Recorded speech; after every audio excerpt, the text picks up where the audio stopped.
Quels sont les bons réflexes à adopter lors de l'utilisation des médicaments pendant l'allaitement?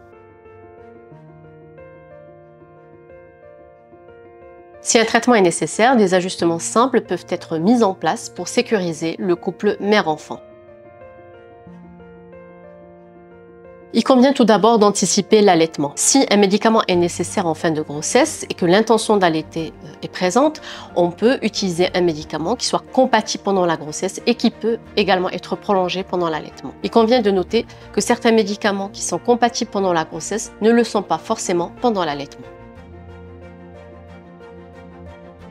Si un médicament est nécessaire, il convient d'éviter les associations de principes actifs. Par exemple, pour les médicaments contre le rhume, il s'agit de choisir des formules qui soient simples, pas complexes, et d'éviter d'utiliser des cocktails de principes actifs.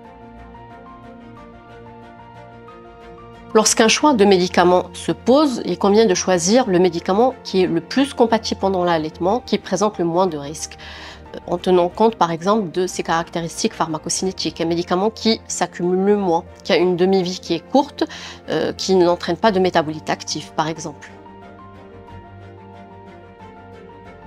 Ensuite, il convient d'adopter le plan de prise des médicaments pendant l'allaitement. Alors, s'il s'agit d'une prise unique, par exemple, on peut imaginer cette prise-là après la tétée du soir.